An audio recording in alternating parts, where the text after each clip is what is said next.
उज्जैन राज्य के राजा हरिचंद बहुत प्रसिद्ध शासक थे। उन्होंने अपने राज्य के बीचों बीच देवी दुर्गा का एक भव्य मंदिर बनवाया था। हर साल आषाढ़ महीने के शुक्ल पक्ष में राज्य के अलग अलग हिस्सों से लोग उस मंदिर में पूजा करने आते थे। लोगों का विश्वास था कि अगर देवी दुर्गा उनकी भक्ति से प्रसन्न हो जाए तो वह उनकी सभी इच्छाएं पूरी कर देती है। एक दिन देवदत्त नाम का एक व्यापारी देवी दुर्गा के मंदिर में पूजा करने गया। पूजा करते समय उसकी नज़र धामिनी नाम की एक लड़की पर पड़ी। उसे देखते ही देवदत्त उसके प्रेम में पड़ गया। अपने दोस्तों की मदद से उसे पता चला कि वो कौन है, लेकिन वो उससे बात करने की हिम्मत नहीं जुटा पाया। जब वह घर लौटा तो प्रेम में इतना डूब गया कि ना ठीक से खा पा रहा था और ना सो पा रहा था। वो बस हर समय सिर्फ धामिनी के बारे में ही सोचता रहता था। जब उसकी माँ ने उसे उदास देखा तो वो बहुत चिंतित हो गई और उन्होंने देवदत्त के पिता को सारी बात बता दी। तब देवदत्त के पिता ने अपने बेटे की हालात देखते हुए उससे कहा, बेटा, इतनी छोटी बात पर दुखी क्यों हो? मैं धामिनी के पिता को जानता हूँ। हम दोनों का मान सम्मान और हैसियत बराबर है। मैं तुम्हारे लिए उसका रिश्ता मांगूंगा, तुम चिंता मत करो। इसके बाद देवदत्त के पिता धामिनी के घर गए और उसके पिता से देवदत्त के लिए धामिनी का हाथ मांगा। धामिनी के पिता ने यह रिश्ता स्वीकार कर लिया। कुछ समय बाद देवदत्त और धामिनी की शादी बहुत धूमधाम से हो गई। फिर देवदत्त अपनी सुंदर पत्नी धामिनी को अपने घर ले आया। धामिनी देवी दुर्गा की बहुत बड़ी भक्त थी और वह धीरे धीरे देवदत्त से प्रेम करने लगी। इस तरह दोनों खुशी खुशी अपना वैवाहिक जीवन बिताने लगे। एक दिन देवदत्त का एक परिचित युवक उनसे मिलने आया। देवदत्त और धामिनी ने उसका बहुत अच्छे से स्वागत किया और उसे स्वादिष्ट भोजन भी कराया। फिर उस युवक ने देवदत्त और धामिनी से कहा, हमारे घर में कुल देवता का उत्सव मनाया जाएगा, इसलिए मैं तुम दोनों को न्योता देने आया हूँ।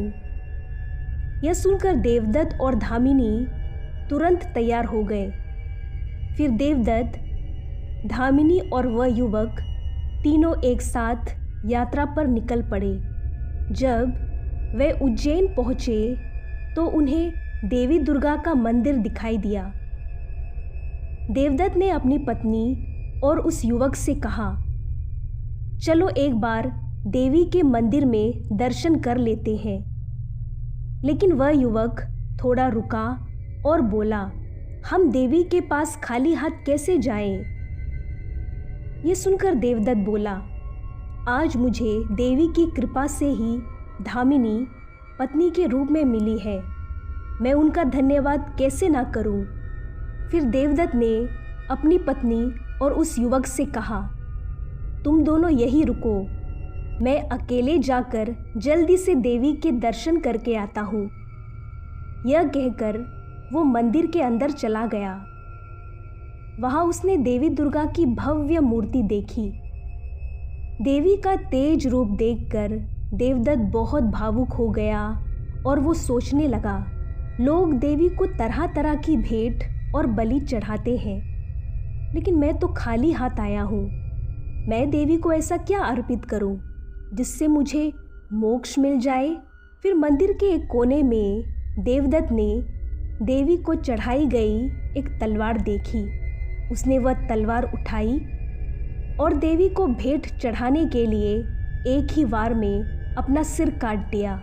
काफ़ी देर तक इंतज़ार करने के बाद धामिनी और वह युवक सोचने लगे कि देवदत्त को इतना समय क्यों लग रहा है।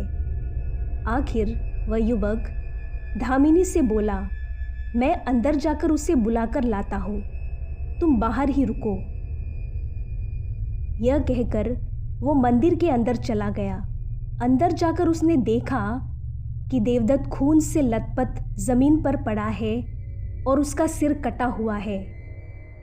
यह देखकर वो बहुत डर गया और दुखी हो गया।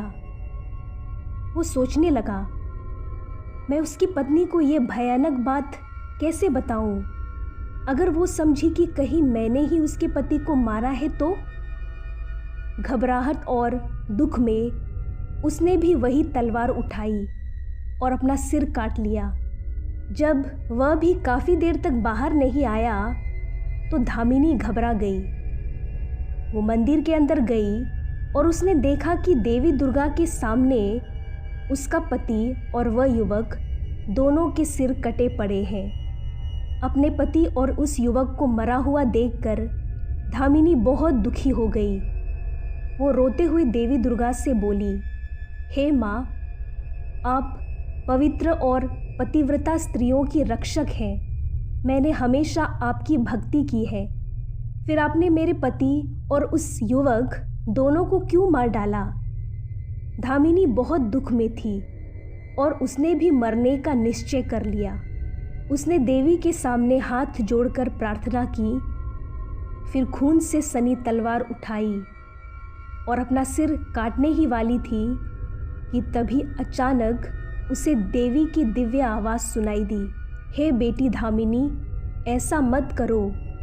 मैं तुम्हारी भक्ति और साहस से बहुत प्रसन्न हूँ। तलवार नीचे रख दो और अपने पति तथा उस युवक के सिर उनके शरीरों से जोड़ दो। मेरी कृपा से वे दोनों फिर से जीवित हो जाएंगे।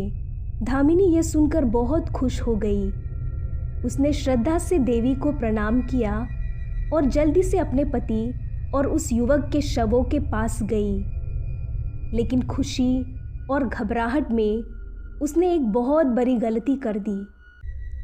उसने अपने पति का सिर उस युवक के शरीर पर लगा दिया और उस युवक का सिर अपने पति के शरीर पर लगा दिया। देवी की कृपा से दोनों आदमी तुरंत जीवित हो गए और स्वस्थ होकर उठ खड़े हुए। फिर तीनों ने देवी की स्तुति की और मंदिर से बाहर निकले। लेकिन थोड़ी देर बाद धामिनी को अपनी गलती का एहसास हुआ। उसे समझ आया कि उसने दोनों के सिर बदल दिए हैं। वो घबरा गई और सोचने लगी, अब मैं कैसे पहचानूं कि मेरा असली पति कौन है और वह दूसरा युवक कौन है? इतनी कहानी सुनाने के बाद बेताल ने राजा विक्रमादित्य से पूछा, हे राजन, अब बताओ कि उन दोनों में से धामिनी का असली पति कौन था? सोच समझकर इसका उत्तर देना। थोड़ी देर सोचने के बाद राजा विक्रमादित्य बोले, जिस युवक के पास पति का सिर है वही उसका असली पति है, क्योंकि सिर ही पूरे शरीर का स्वामी होता है और इंसान की असली पहचान उसके सिर से होती है। यह उत्तर सुनते ही बेताल मुस्कुराते हुए पल भर में उड़कर फिर उसी वृक्ष पर उल्टा लटक गया।